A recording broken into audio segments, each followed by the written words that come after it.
Hey everybody, welcome back to another movie review on the road.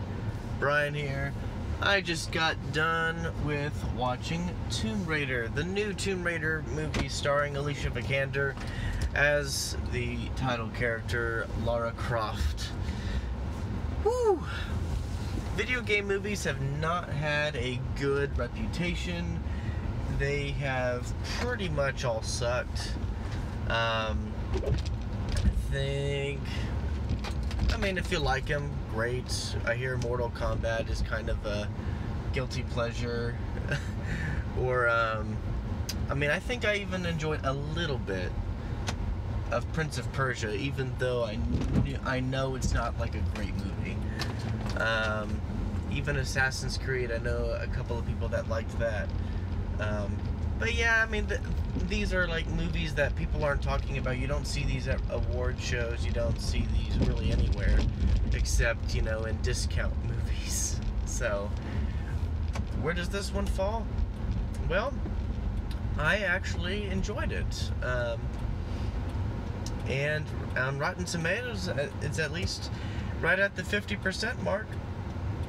So it's probably one of the best reviewed video game movies out there. So maybe there's hope for the genre, and I'm hoping that there is, because Lara Croft and the Tomb Raider franchise can be really good. I personally have at least watched gameplays of the revamped versions of the Naughty Dog. The Naughty Dog company that did the Uncharted and Last of Us series. So they revived Tomb Raider, and it was pretty awesome. I quite enjoyed it. And you can definitely tell that there's been a lot of influence in that, especially with one of the main premises. So I'll explain that now.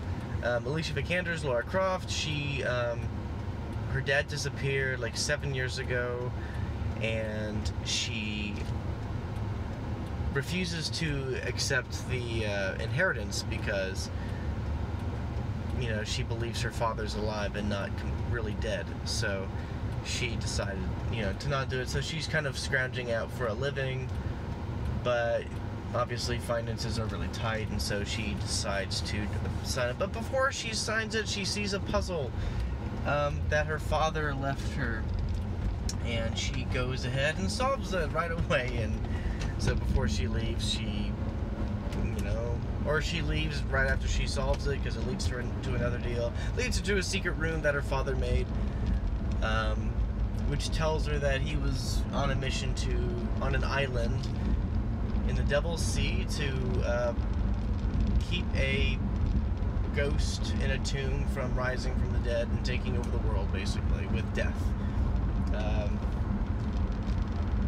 So yeah, Lara Croft hires a guy named, I want to say his name is Len Rue, played by Daniel Wu, and together they go to the Devil's Sea, and there she finds a guy named Vogel, who's trying to look for the tomb, and he's the guy that her father was trying to prevent from opening the tomb. So they gotta stop him before all hell breaks loose, really. So yeah, what did I think of the movie? Yeah, I felt like that it was starting out as, you know, it's like, oh man, why did you start out this way? It's like basic stupid exposition that a lot of movies I don't like start out with, just because it's like they explain everything to you of like who the main bad guy is, whatever, you know, they're trying to set it up, but it's the wrong way to set it up for me. It's just kind of lazy, and just having a guy just spat out a bunch of information to you, you don't really like that. You like it when I like it when I discover it for myself through the character, the main character. Here it's, you know, he just kind of spits out information. I was a little bit okay with it because it was in the form of like recordings, and Lara Croft is listening to them, but the beginning doesn't make sense. because later on in the movie, he basically says the same thing because Laura is reading the information. So it just didn't really feel, like it wasn't necessary at all. I'll say that. Other than that, I mean, so that was an issue. There were some logistical issues, some plot holes, a little bit. I think I heard complaints about Lara Croft's puzzles being solved too easily, that everything's really conveniently handed to her. I wish we could have figured out Laura's, like how she got into puzzles and stuff. Yes, her father was a big influence in her life, which is great, but we don't really see her solve puzzles, not even in the flashbacks. So maybe if we saw that would have been great. But I really liked Alicia Vikander's performance. Lara Croft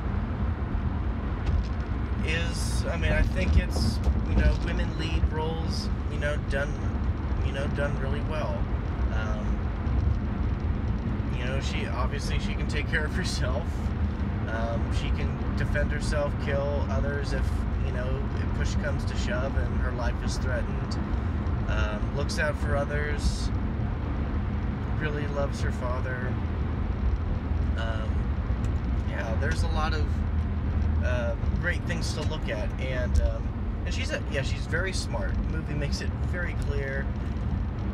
She solves the puzzles pretty quickly, and she learns fast. I like the action sequences in there. I think the editing, especially during a chase scene for her bag, some local thieves, and I don't know where they're at. I want to say she's in Japan.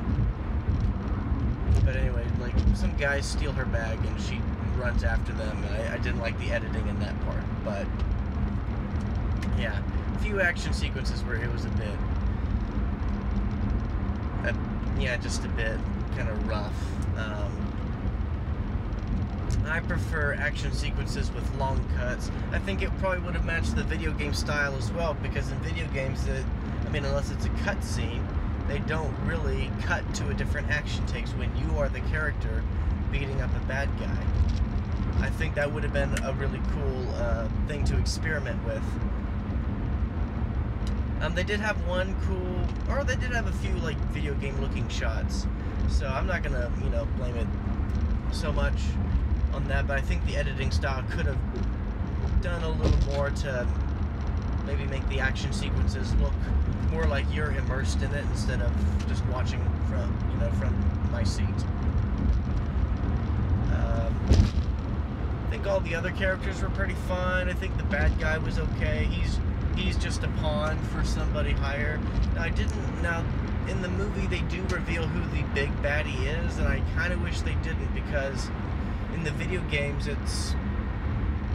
they reveal who the big baddie is in the second game, and I know that the movie was trying to set up for a sequel. But yeah, they kind of did that first. They revealed it at the end instead of towards the next one, and that just, I think they could have left that out. Like, there were some things that they could have revealed later on, or like towards the end. Like, there were some things that they could have kept, but other than but they could have left the big baddie out. I think that was a missed, or that they missed the opportunity for more suspense. There are kind of a few scenes with Lenru. I know they kind of did just very short scenes with him trying to kind of be a leader for some kind of slaves that he works, or some forced labor that he's with.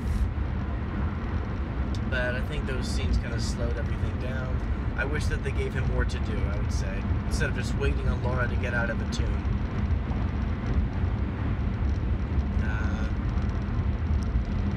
But other than that, I mean, not a whole lot of, like, funny, laugh-out-loud humor, which is fine if they wanted to go that way, and that's obviously what they did.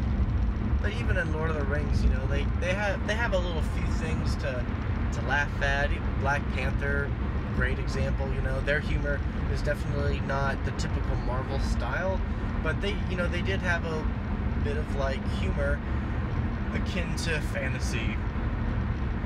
And I think that Tomb Raider could have gone along that line, but if they were trying to be funny, not a whole lot. Yeah. There are a couple of scenes that didn't really go anywhere, but, you know, whatever. What mattered to me, though, was that Alicia Vikander was a very strong, very good Lara Croft, and she pretty much carried the movie on her shoulders. And it was really good. The tomb was exciting, the discovery. It's kind of funny, you know, if I was the bad guy, I'd be so excited to just explore the tomb with somebody that knows what they're doing. I'd almost forget that I was the bad guy. So I kind of wish that I would see a movie like that, where the bad guy has, you know, is making the good guys, you know, just, you know, do something for them. But he gets so caught up in the adventure that he just forgets about it. It's like, oh yeah, I'm supposed to, you know, keep watch over you. So anyway, it's kind of hilarious, but. Yeah, the discovery of the tomb was fun. The traps were fun. I mean, it has Indiana Jones all over it. I mean, obvious Tomb Raider, you can tell that there was a good amount of Indiana Jones influence in there. A lot of those type of movies or genres, games are Uncharted, for one. And I'm glad that Tomb Raider, like this Tomb Raider, paid homage to some classic nostalgia, Lara Croft towards the end, and also to the 2013 game. I think both were really good, and I hope that they make enough money to warrant a sequel, because I think that while not a perfect movie, it definitely was enjoyable, and I think that it can prove that there is hope for the video game genre to be better than it's supposed to be. Rampage is coming out. That just looks like a bunch of dumb fun. Like, just turn your brain off, go, you know, watch a bunch of animals destroy buildings. But I have hope that that movie will be fun. So yeah, I think that video game movies can work. And I think, to me, Tomb Raider was proof of that. I'm going to give this movie a very low high five, like right on the border of turning into a wave, because, I mean, it definitely wasn't a perfect movie. It definitely had problems, but I just enjoyed my time there. The pacing was good. The story was fun. And it took a couple of turns that I wasn't expecting. So, that's all I got. Hope you enjoyed it. And until next time, I will see you at the movies.